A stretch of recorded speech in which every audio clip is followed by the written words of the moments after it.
And who knows why things crash when you start talking about Jesus and how powerful and glorious he is as the only Holy Son of the Creator. But we're not going to stop talking about Jesus and how awesome and fantastic he is. I'm waiting for my cousin to join so that way we can finish and let her recap.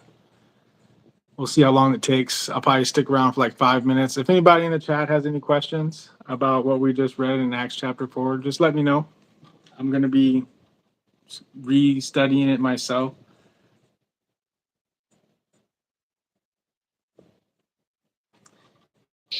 Acts chapter 4, verse 12.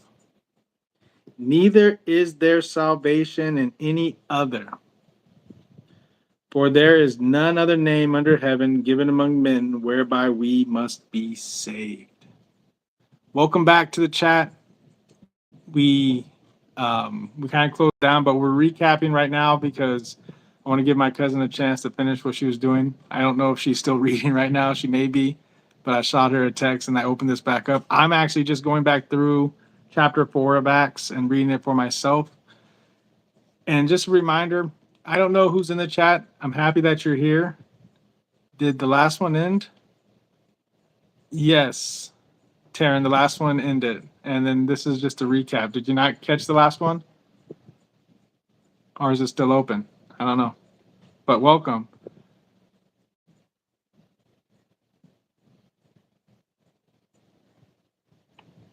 Yeah, so Acts chapter 4, verse 12. Neither is there salvation in any other, for there is none other name under heaven given among men whereby we must be saved. It's such an interesting verse. So you can ask anybody on the planet, what name under heaven is there that we can be saved? It's only Christ. It's only Jesus of Nazareth. How beautiful is that?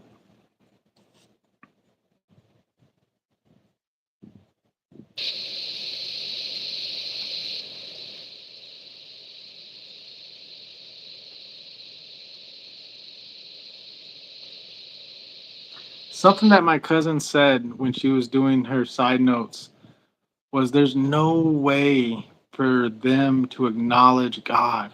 They couldn't. They couldn't acknowledge Christ because they would lose their spot. They would lose their place. So interesting to think about.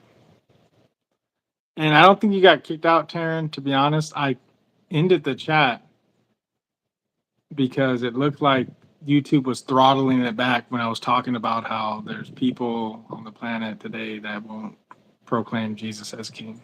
They can't because it makes them lose this type of archy of status quo. But at the same time, it's Jesus who was prophesied in the Old Testament. It's Jesus who they were talking about when the Lord said, "Let us make them in our image." He was talking about the Son. He was talking about his Son.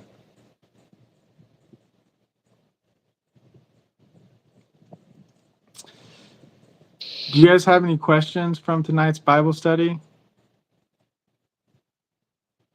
So pretty much what happened,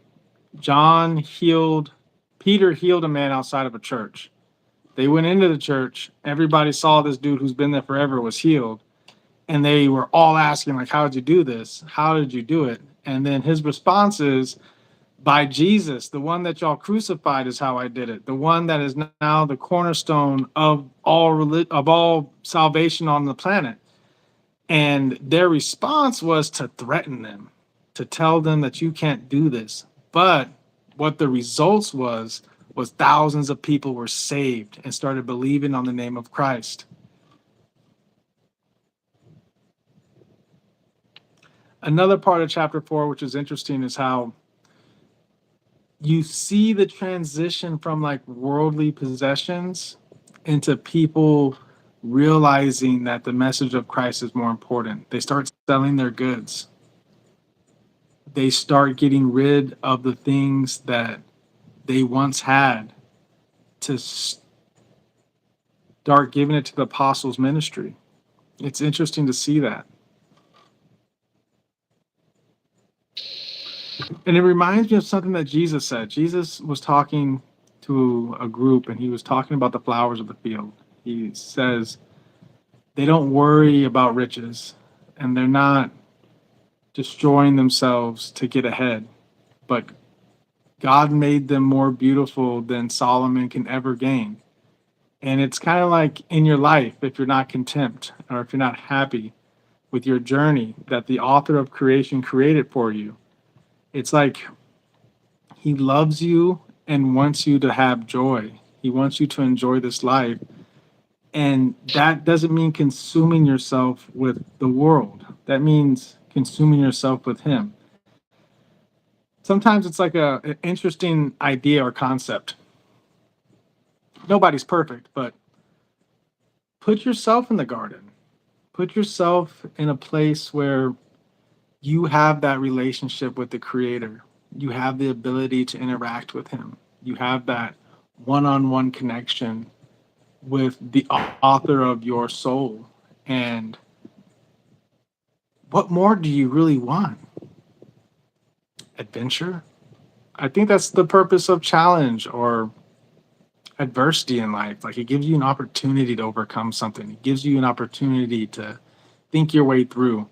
If there was nothing to think your way through, not saying it would be boring, because I think it'd be great if we didn't have bills to pay and we could just be painting and eating fruit because it grows for free. But it'd be interesting to be like, I want to go climb that mountain. I want to go swim that ocean. I want to go play with the dolphins and not have to worry about if I'm healthy enough to go to work, if I'm capable enough to earn a living. All these things that come into play, especially now with like we pretend knowledge is power. So it's like if you don't have an education, are you worthy enough? Are you intelligent enough? One of the smartest guys I know didn't graduate high school. Maybe he did, but he pretends like he can't read. He's one of the smartest dudes I know. He's like a freaking micro genius. And if he walked in to go take his SAT, he would probably get a zero on that shit. But in the application of life, he'd get an A. Like everybody I know comes to him for answers. Like, dude, how do you do this? How do you do that? How do you do this? And he's like, oh, I don't know, but we'll figure it out. And that part of life is, I think, part of the enjoyment of the challenge, like the gift of overcoming, the gift of being. And it's hard to negate that, especially once you know. Welcome to the chat, everybody. It's Tuesday night Bible study. We read Acts chapter 4. You're more than welcome to join the chat. I'm just doing a recap right now. I'm waiting for my cousin to jump back in. What's up, okay, gamer? Matey. And we were just talking about how here's the verse that I recap. Neither is there any other, for there is none other name under heaven given among men whereby we must be saved. What name besides Jesus Christ of Nazareth can you be saved by? Who can save you besides him?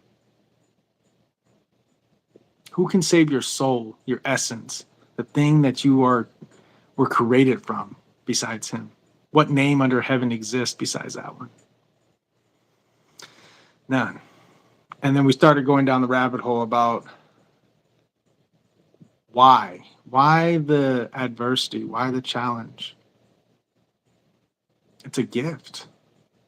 It's a gift, not to chase riches and wealth, but a gift to grow. Like you grow by doing, you grow by overcoming. Yeah, what a beautiful thing. Anybody in the chat have any questions about tonight's Bible study? Just to give you guys a recap, John and Peter walked to the temple. There was a lame man outside. This was last week. They healed him. And then once they were inside the temple, everybody was astonished. The priests were like, how'd you do it? And they told him, by Jesus of Nazareth, the person that you guys crucified, the one made the head of the corner, it was the one that allowed them to be able to do it. And the response was a similar response that Jesus got. They were threatened. They were dismissed.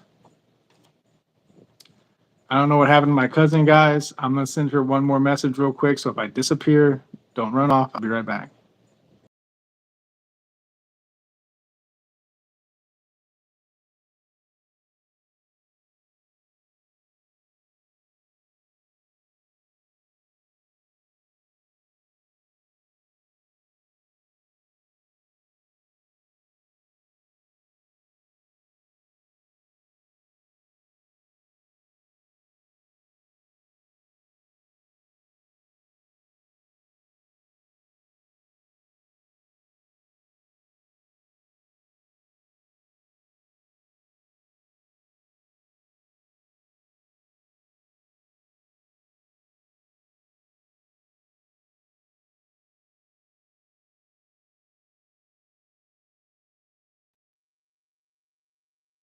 You're in the chat still. Can somebody give me a wave or a high five, letting me know that you can see me?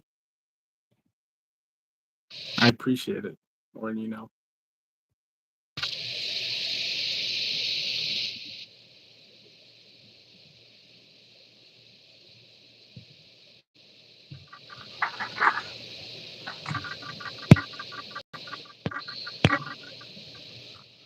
Otherwise, I'm going to have to close this down tonight, guys.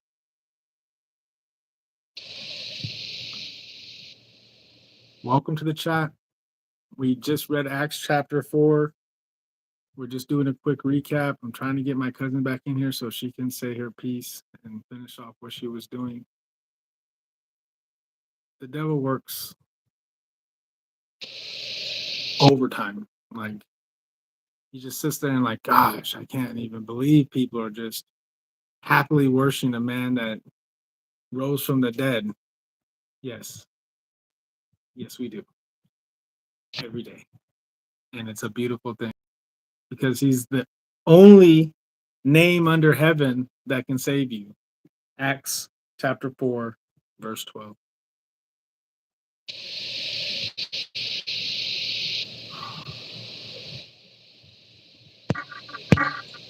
Did I disappear off the chat? Are we done here? All right, guys. Since you guys responded, I'm going to close down the chat. I hope everybody has a blessed night. God bless you guys. See you tomorrow for Women's Bible Study.